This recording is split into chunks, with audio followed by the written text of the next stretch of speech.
Hallo allerseits, willkommen zur Bausatzbesprechung des österreich-ungarischen Romfell-Panzerwagens von Copper State Models im Maßstab 1:35. Das ist mein erster Bausatz dieses Herstellers, den ich mir zugelegt habe und den ich dann auch eben etwas näher unter die Lupe nehme. Die sind hauptsächlich bekannt für ihre Doppeldeckerflugzeuge, aber sie haben auch in den letzten Jahren einige Radpanzer aus der Zeitepoche rausgebracht und der neueste ist eben hier dieser Romfell-Panzerwagen. Von diesem Fahrzeug wurde nur eines gefertigt, und zwar mehr oder weniger auf private Initiative hin von zwei Offizieren in der K&K-Armee. Die hießen Romanik und Fellner, daher kommt auch der Name Romfell. Das ist sozusagen zusammengesetzt aus den beiden Familiennamen, und die haben einfach auf Basis eines Mercedes-PKWs eben diesen Radpanzer entwickelt und gebaut. Obwohl die K&K-Armee im Ersten Weltkrieg sowohl von der Taktik als auch von der Technik ziemlich rückschrittlich war, hat es da trotzdem nicht an Innovationen gemangelt. Die können zum Beispiel für sich beanspruchen, konzeptionell die ersten vernünftigen Panzerfahrzeuge sich ausgedacht zu haben. Und auch bei der Radpanzerentwicklung hatten sie einige gute Ideen. Leider war es aber so, dass solche Neuerungen eben vom Oberkommando nicht gewünscht wurden und eher unterdrückt wurden. Zum Beispiel gibt es da die Anekdote, wo bei einem Manöver dem Kaiser eben diverse Fahrzeuge vorgeführt wurden. Der war allerdings nicht so begeistert davon, weil der Lärm der Fahrzeuge sein Pferd scheu gemacht haben. Und er hat dann doch ziemlich deutlich gemacht, dass er diese Fahrzeuge ziemlich abscheulich findet. Das hat wiederum dazu geführt, dass im Oberkommando sich niemand gefunden hat, der sich für die Entwicklung und Produktion solcher Fahrzeuge eben eingesetzt hätte. Soweit so gut, dann schauen wir mal einfach rein in die Schachtel. Die Schachtel ist nicht zu groß, also ich sag mal mittlere Größe, und der Deckel ist einfach nur so zum Abnehmen. Die eigentlichen Teile sind hier nochmal in dieser Box verstaut, die sehr dick ist und sicherlich die Teile gut schützt. Hier haben wir die Bauanleitung, und die Gießäste sind meistens zu mehrt eingepackt. Ja, mehr als ausreichend. Ich rechne nicht mit irgendwelchen Transportschäden hier. Schauen wir uns als erstes die Bauanleitung an. Das Heftchen ist wie eine alte Dienstvorschrift gehalten. Finde ich ganz nett gemacht und nostalgisch. Auf den ersten paar Seiten haben wir dann Hintergrundgeschichte zum Fahrzeug. Jede Menge englischen Text, aber auch tolle Fotos und technische Zeichnungen. Dafür bin ich doch recht dankbar, weil ich keine Fachliteratur zu dem Fahrzeug habe, und was so im Internet steht, ist auch immer so eine Sache. Also ist eine gute Ausgangsbasis. Dann haben wir hier eine Übersicht mit allen enthaltenen Teilen und Gießästen. Finde ich ganz übersichtlich gemacht. Hier unten dann eine Farbtabelle, die bezieht sich allerdings auf keinen spezifischen Hersteller. Stattdessen haben wir nur so allgemeine Farbangaben: Aluminium, Kupfer, Stahl, Schwarz, Weiß und so weiter.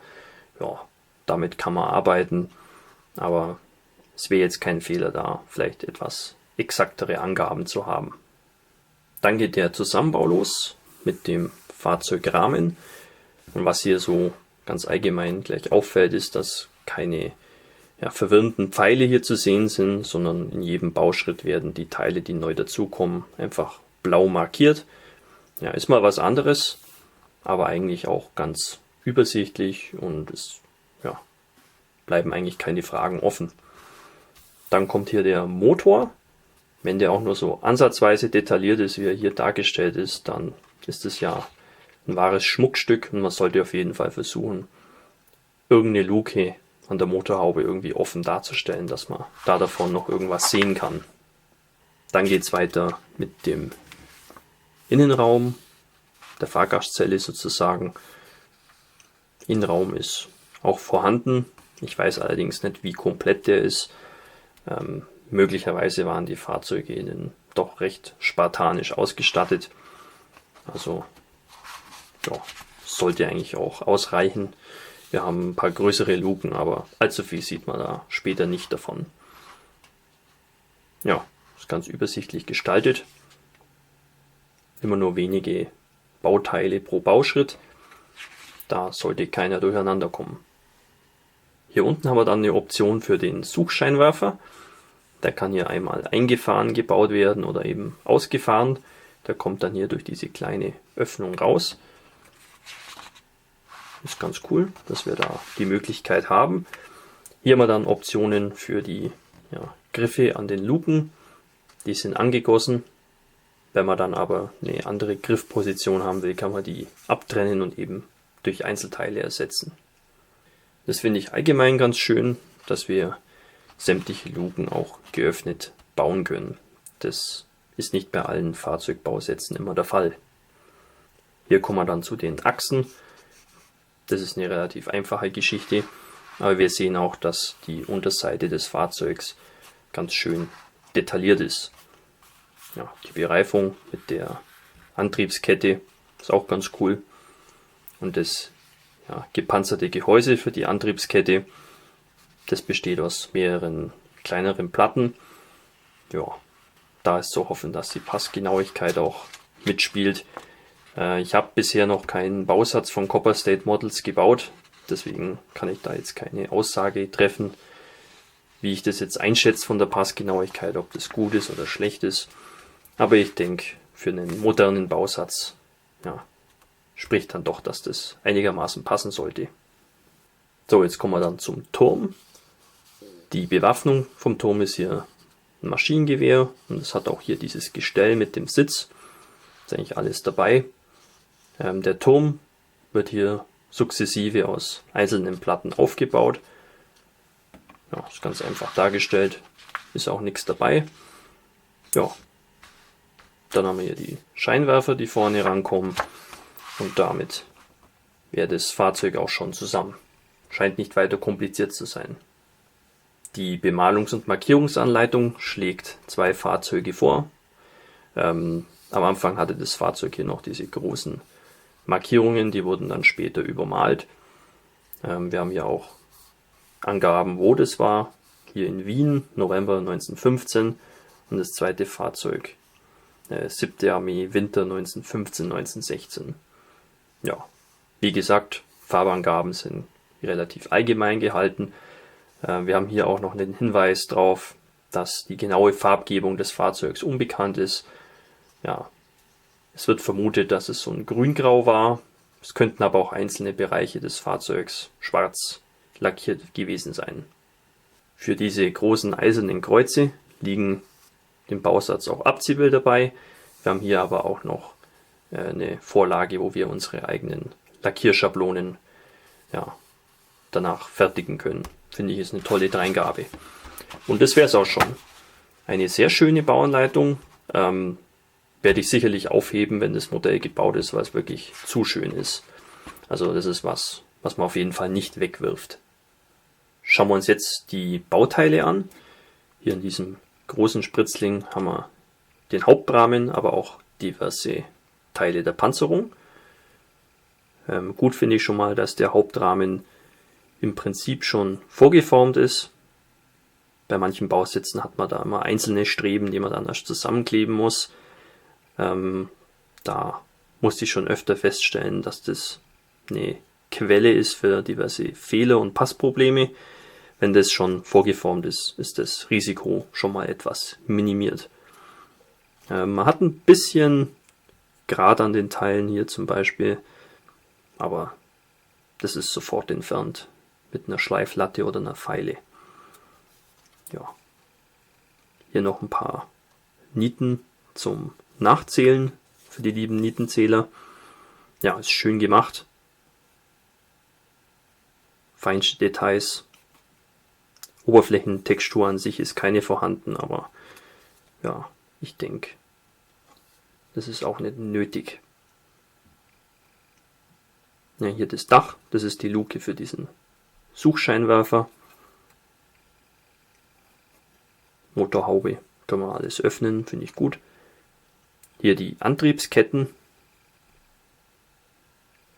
Sieht man später nicht mehr viel davon, aber es ist komplett dabei und schön detailliert ausgeführt. Ja, irgendwelche gröberen Mängel sehe ich hier keine.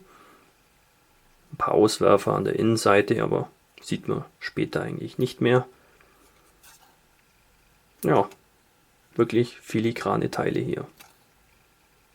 Das macht doch Lust auf mehr, also wird wahrscheinlich nicht der letzte Copper State Models Bausatz sein. Am nächsten Spritzling haben wir dann diverse Teile, die an die Unterseite und in den Innenraum gehören. Ja, sieht auch ganz gut aus. Das Maschinengewehr ist zweiteilig. Das ist vielleicht nicht optimal, aber damit können wir leben. Ja, kleinere filigrane Teile sind sauber ausgeführt.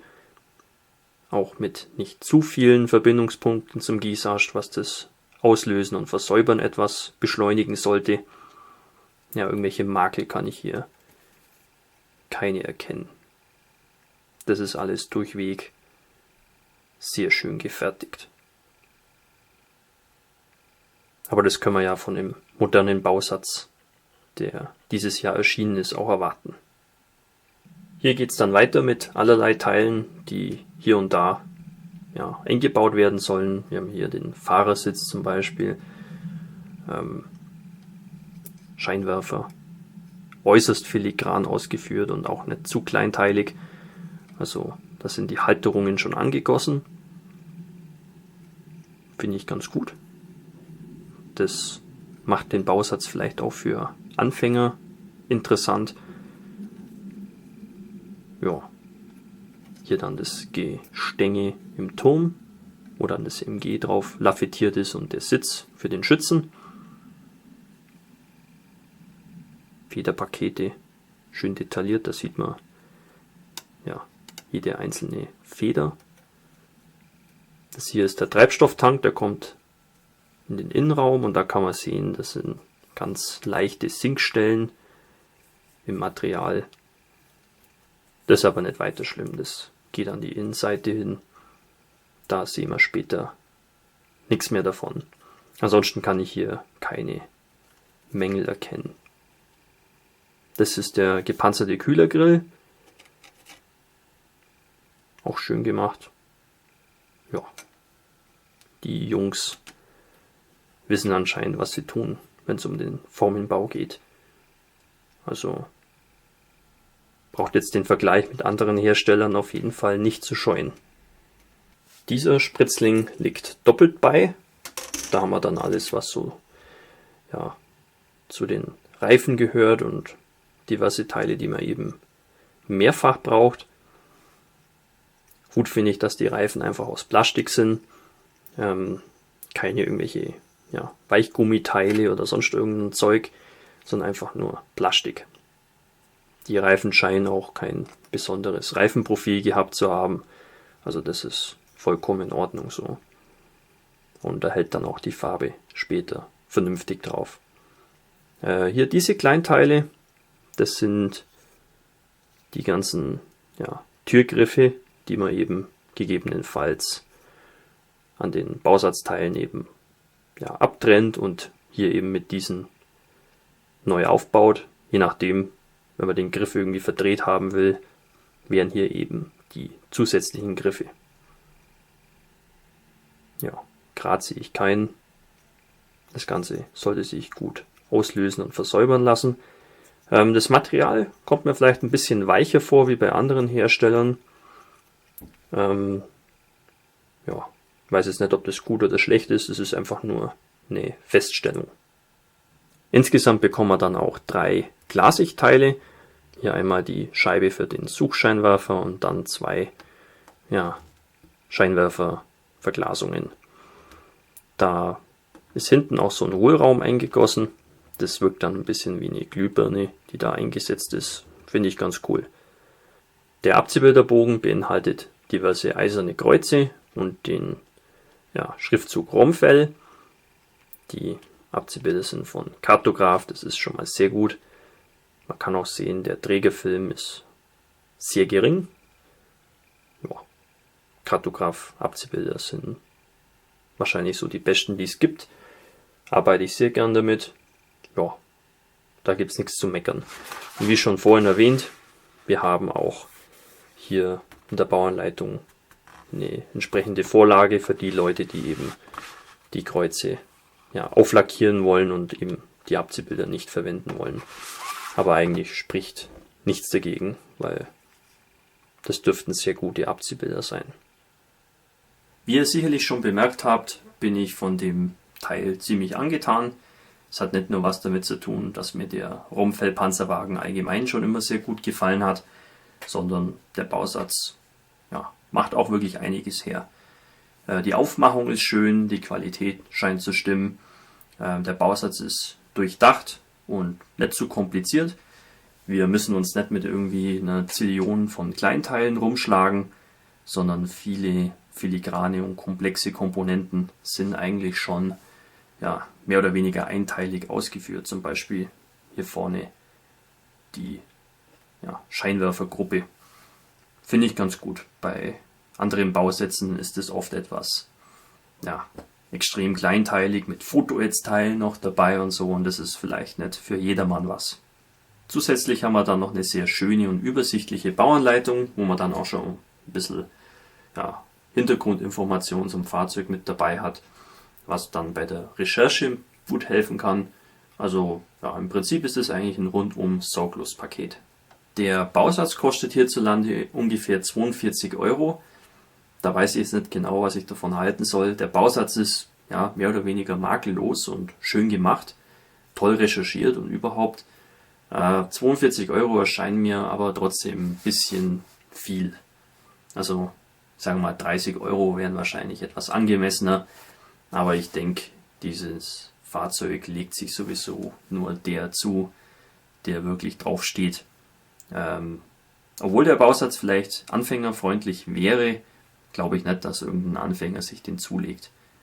Die Jungs werden eher zu den gängigen Sachen greifen, Revell, Itellerie, Tamiya oder so. Soweit, so gut.